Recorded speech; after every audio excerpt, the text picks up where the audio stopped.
मात्र सकाळपासूनच प्रारूप रचना ज्या आहेत त्या प्रारूप रचनेवरती आक्षेप घेण्यासाठी सर्वच नेते जे आहेत ते महापालिकेत आलेले आपल्याला पाहायला मिळतात आणि एकंदरीतच सगळ्यात मोठी घडामोड जी मुंबईमध्ये घडत आहे ती म्हणजे शिवतीर्थावरती राज ठाकरे आणि उद्धव ठाकरे यांची बैठक जी आहे ती बैठक सुरू असल्याचं चित्र त्या ठिकाणी पाहायला मिळतं आणि याच अनुषंगाने ठाण्यातील जे दोन नेते आहेत म्हणजे शिवसेना उद्धव बाळासाहेब ठाकरे पक्षाचे राजन विचारे आणि अविनाश जाधव हे देखील एकत्रित या प्रारूप रचनेच्या विरोधात म्हणजे आक्षेप घेण्यासाठी हे महापालिकेमध्ये आलेले होते आणि एकंदरीत ज्याप्रमाणे मुंबई महापालिकेचं चित्र असेल त्याचप्रमाणे ठाण्यामध्ये देखील चित्र असल्याचं सांगितलेलं आहे। सर, आज सकाळपासूनच मनसे नेते आणि तुम्ही एकत्रित प्रारूप रचनेच्या विरोधात या ठिकाणी आला होतात आणि आज उद्धव ठाकरे आणि राज ठाकरेंची बैठक देखील सुरू आहे।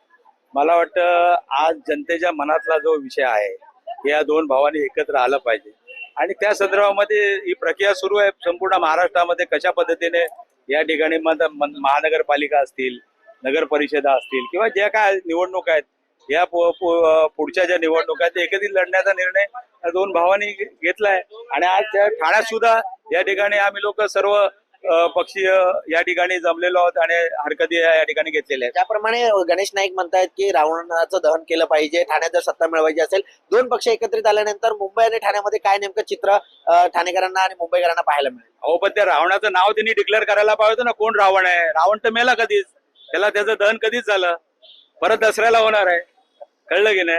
तर हे जे काय आहे पण आपल्याकडचा रावण एक तोंडाचा आहे, तिकडे किती तोंडाचे आहेत? ठीक आहे, नक्कीच आपल्याकडचा रावण हा एक तोंडाचा आहे, तिकडे किती तोंडाचे आहेत अशा प्रकारची प्रतिक्रिया ही राजन विचारे यांनी दिलेली आहे। त्याचप्रमाणे हे दोन बंधू एकत्र यावे अशी सगळ्या जनतेची इच्छा होती, त्यामुळे ते एकत्र आलेले आहेत अशा प्रकारची प्रतिक्रिया राजन विचारे यांनी दिलेली आहे। कुणाल भोईटे, जय महाराष्ट्र न्यूज, ठाणे।